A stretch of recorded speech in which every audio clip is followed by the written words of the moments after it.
Welcome back. Before we take a look at the day's business news, let's take a look at the stock indices across the GCC.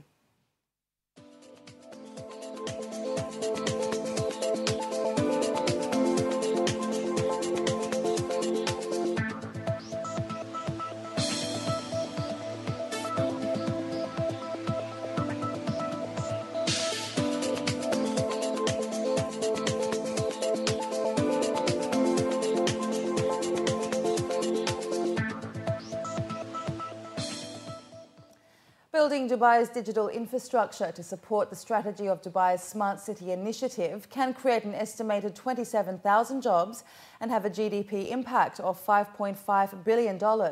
That's according to experts during a seminar led by officials from Cisco.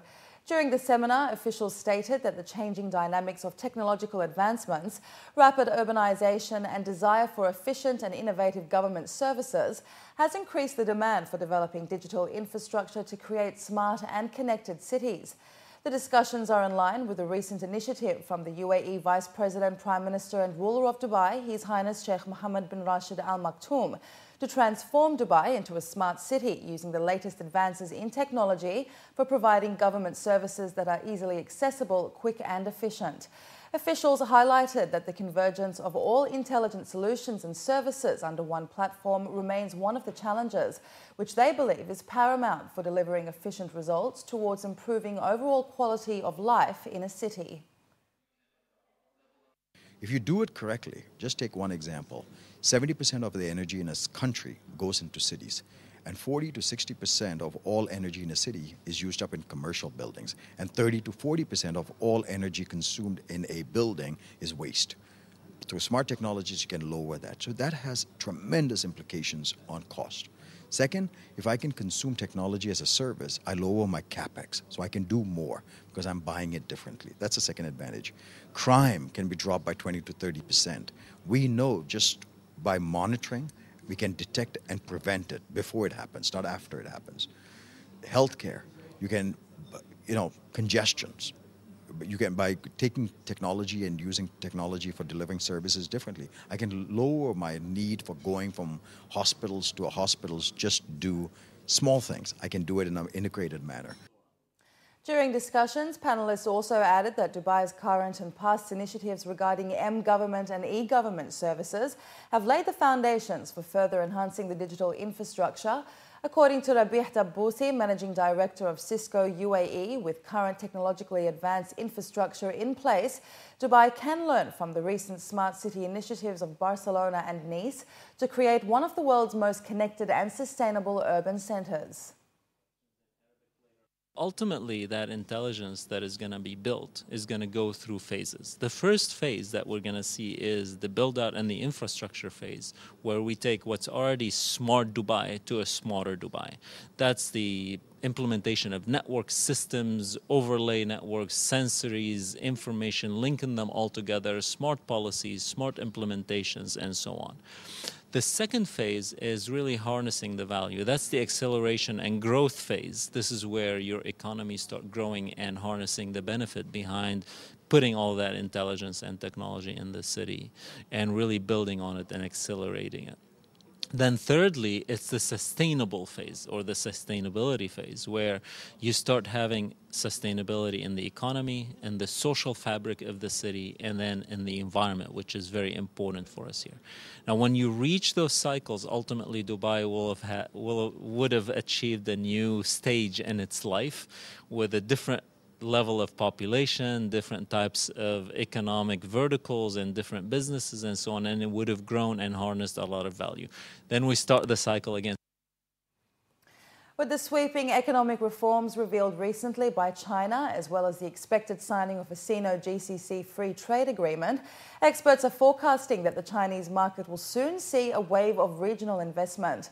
This is expected to further boost the already strong trade exchange between the UAE and China, according to officials and businessmen from both the countries who are participating in the largest Chinese fair in the Middle East, the 12th Chinese Commodities Fair Sharjah.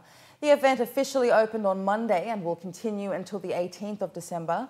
China has pledged to push sweeping economic and social reforms in the next decade to unleash unleash fresh growth drivers for the world's second largest economy, including the gradual opening of Chinese markets, which will give more opportunities to GCC investors to tap into Chinese growth.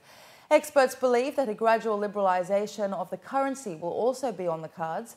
The proposed FTA will also help Chinese enterprises further explore the Middle East market, which has strong demand for Chinese goods such as electronics, home appliances, vehicles, building materials, machinery and industrial products.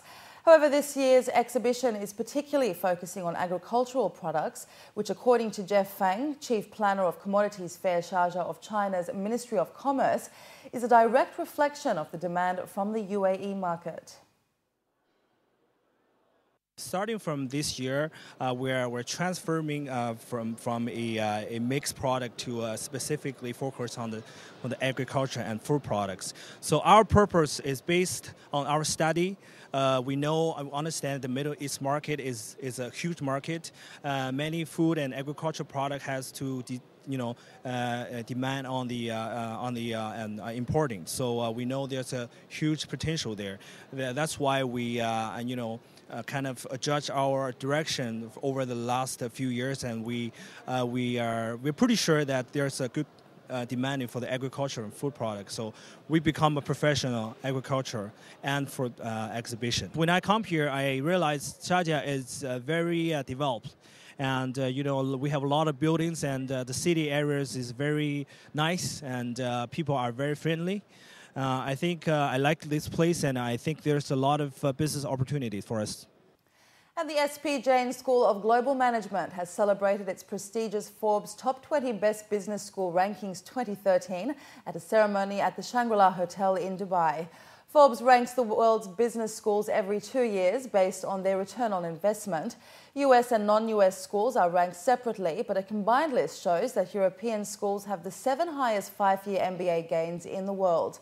Locally, the SP Jain School of Global Management's Global MBA program has been ranked among the top 20 MBA programs in the world in the 2013 rankings. SP Jain has been ranked number 11 in the world in the Best International 1-Year MBA Programs category and 19th in the world in the Best International MBA Programs category. That ranks both 1-year and 2-year MBA programs. In addition, SP Jain School of Global Management is the youngest business school to be placed among the world's top 20 business schools, an achievement the school attributes to the outstanding success of its alumni at the workplace. If you look at Sydney, it's the west. If you look at Singapore, it's the east. And Dubai is right in the middle. So the center, or Dubai, with what Dubai represents, is a very important part of the world. And hence, when our students come to Dubai, they understand this region in a much better way. And they can relate to this region when they go back to work, maybe in another country, or many of them would like to stay back and work in Dubai. Dubai is a lovely place. Forbes ranking, what it does is actually recognize the performance of our students. And they take a ranking of, they take the performance of our students for the last 5 years. And it's just because our students have done so well that we have got this amazing ranking by Forbes. So going forward, we want to continue to do the same sort of thing. We want to focus on how students can do better in the workplace. And there are several ways in which we are innovating our curriculum, the way we teach, what we teach, the experiences, so students can be prepared for a 21st century job. And hence we believe that this can keep repeating over the years.